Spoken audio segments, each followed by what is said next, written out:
Hey guys, Chris here with Strength and Steel Reviews, certified personal trainer and reviewer of so many adjustable dumbbells. Today we're here with a slightly different video. I've essentially outlined 7 mistakes that I think a first-time adjustable dumbbell buyer is very likely to make. And to me, if you make any of these mistakes, you're either likely to settle for a pair that you're miserable with for the rest of your time in your home gym, or you have to resell them or send them back. All these things are not fun to do, so check out these 7 mistakes that you can avoid and buy the right pair first. Whoa, new position, different angle in the pool, how nice. All right, so number 1 on this list is going to be accounting for durability first and foremost, making it the ultimate objective and concern. Now in advance, I know some people are going to watch this, they're going to hear this, and they're going to disagree vehemently. And that's okay, this is my list. And for me, in my experience, valuing durability as the number 1 penultimate concern is a mistake. And when I say that, I'm not saying go buy some fair weather, poorly constructed adjustable dumbbell that'll last you a month or 2. I think that durability is something that you should always consider. But as I will mention multiple times throughout this video, I think that you should be considering how you use adjustable dumbbells and what your training style is. If you don't drop your adjustable dumbbells all that often, then you can probably get away with having a set that isn't unbelievably tough and that will survive until the next age of time. For me, I had the rep happens, for example, and I detailed in a couple of videos an ongoing saga why I have sold them and why I have traded them for the True Laps, a set of dumbbells that, yes, have a lower weight threshold, but a faster adjustment system, and indeed are less durable. For me, in my training style, that works out perfectly fine because I don't drop my adjustable dumbbells often. Now, if you do drop your adjustable dumbbells often, if you're tough on them, then yes, durability should be maybe the penultimate concern, because if they break, what use are they anyway? But if you don't, then I would say consider some of the other items on this list and raise them higher in the platform of concern when deciding upon which set you want to purchase. I just did it again, and now I'm crouching. This is a lot, I know, stay with me. Number 2 would be undervaluing the significance of a convenient adjustment system. Now, some of you don't care. I know a lot of people are very passionate about the Iron Masters and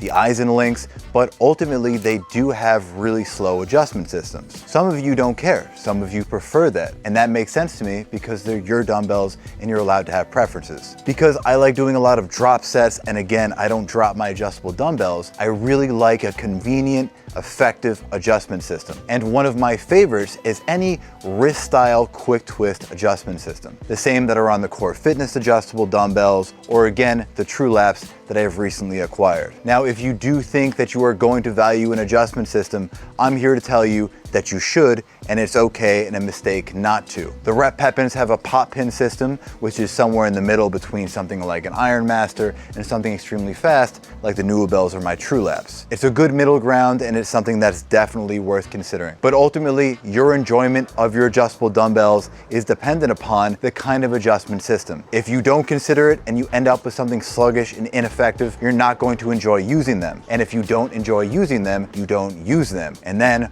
why have them at all? Okay, number 3 on this list is making the mistake of not considering the size of the adjustable dumbbell. And when I say size, I'm not referring to the weight threshold, as in your dumbbells can adjust to 60 pounds or 100 pounds. No, I'm talking about the actual size of the adjustable dumbbell. For example, power blocks are notoriously massive adjustable dumbbells. Recently, I just reviewed their Pro 100 EXPs. If you want to see that video, I'll link it below. But they are enormous adjustable dumbbells, and that can impede certain movements, especially depending on your training style. If you do a lot of bench pressing, for example, yeah, using a large adjustable dumbbell that gets in the way is going to be uncomfortable, and it could actually inhibit the range of motion. That's not good. Another example would be the rep quick draws. They go up to 60 pounds, but even at 60 pounds, they're the size of the rep Pepins at like 105 pounds. They're enormous. They have a really intricate adjustment system with these switches that you have to line up on either side. It's really cool and it's snappy, but because of that adjustment system, they're much larger dumbbells, which is something else that you should probably consider too. Often, the simpler the adjustment system, the more condensed the design of the adjustable dumbbell will be. When you have something more intricate, that means there are more mechanisms that are operating within, which ultimately can bloat the design of the dumbbell, another one of the trade-offs. And as I've said before in previous videos, and as I'll say now, when it comes to selecting equipment, especially adjustable dumbbells, nothing is perfect. You're going to have shortcomings, you're going to have pros, and you're going to have cons, which is why I think this video is important. You need to decide what works for you, because as of right now, there is no perfect adjustable set out there, and there probably never will be. So again, I would consider the size of the adjustable dumbbell. The larger it is, especially considering the weight threshold of the adjustable dumbbell, the more it may inhibit certain movements, and it can just be more obnoxious to wield and to carry around your home gym. And so joining with that idea will be our next mistake. That is not considering the weight threshold of your adjustable dumbbell. If you're dealing with a set of adjustable dumbbells that cannot be expanded upon, because some models can, for example, power blocks or the rep Pepins, but yours cannot be expanded upon and you are stuck at the weight threshold that you purchase, well, that inhibits your ability to grow beyond them. And when I say beyond them, I mean to increase strength and size. If you have a pair of adjustable dumbbells that max out at 60 pounds, you're not gonna be able to grow to 65, 70, 75 pounds. On the other hand, if you are totally content and do not see yourself progressing past 50, 55, or 60 pounds, that's okay. Then you can probably pick a set of adjustable dumbbells that are going to cost significantly less, like the Nordic Track adjustable dumbbells, or even those Kepi adjustable dumbbells, the Core Fitness adjustable dumbbells. You can pick one of those more affordable pairs, even though they cap out at a lower weight threshold. And just for the record, I've reviewed all of those dumbbells. If you want to see any of them, I'll link them below. But yeah, consider what your training goals are, how strong you wish to become, because ultimately you want a pair of adjustable dumbbells that you can invest in and that will last you for a long time.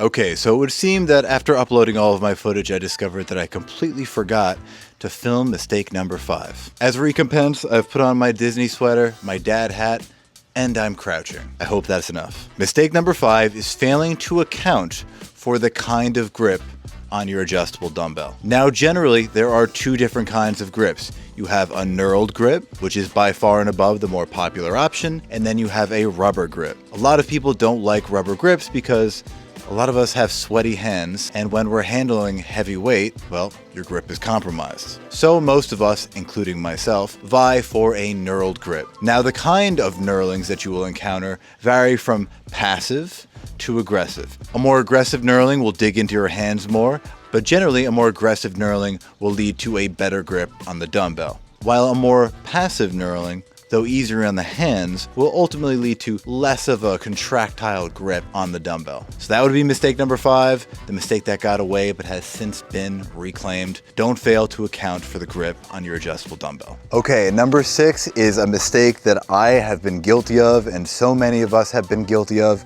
and will continue being guilty of. And that is choosing the fanciest, most popular option and thinking nothing of it. It's so easy to pick a set of adjustable dumbbells that have been applauded by Coop on Garage Gym Reviews or by Gluck, and to take their opinion, to trust in it, and just choose that set. Don't make that mistake. Every set of adjustable dumbbells has its quirks, even if some of the bigger names approve of them. For me, a lot of the things that make something like the rep Pepins so great are not as appealing to me. Yes, they're centered around durability, efficiency. Don't get me wrong, they're great adjustable dumbbells, but to me, the cons outweighed the pros. I wanted a set of adjustable dumbbells that had the wrist dial switch, and I wanted more weight increments. I didn't want those adder weights that the rep Pepins have. So when considering my own interests, the TrueLaps have 26 different weight increments. They have the wrist style adjustment system, and they look really cool. I detail all of the intricacies of this decision in another video that I will link below on why I traded in my rep Pepins for the TrueLaps. A lot of people are going to disagree with that. I don't care, because they don't live with my adjustable dumbbells. I do. So yeah, don't make that mistake. Don't let other people make decisions for you. Make these decisions for yourself. And so if I wanted to, I could probably keep this list going, but for the sake of brevity, I'm gonna keep this nice and concise. Number 7 is this. I wanna drill this home. Don't make the mistake of assuming that other people's preferences are your own. I want to encourage you to do your research, watch multiple reviews, read articles. Nobody cares about your money like you care about your money. Nobody knows your training style like you know your training style. Nobody's going to use your adjustable dumbbells but you. An adjustable dumbbell is a big investment and it matters. Take your time as you come to this decision. Consider the different kinds of knurlings, consider the weight range, consider the size, consider the style of adjustment system. And yes, of course, consider how durable they are because you are making an investment and you want them to last you a long time. So yeah, consider your personal preferences. They're yours. These are your adjustable dumbbells. Do your research, think, come to your own conclusions. And yes, watch great reviewers like Coop, Gluck, and I guess myself. But ultimately, decide for yourself. Okay, and that's it guys. Those were my 7 different mistakes. Like I said, I could have gone on forever. If you want to take a peek at any of the adjustable dumbbells that I've mentioned during this video, I'll link them below. Those are affiliate links. You support the channel by using them. And any reviews that I mentioned will also be attached in the description. So check those out if you wish. Otherwise, that's it for today. You guys stay strong and you stay steely, and I'll catch you in the next one. Adios.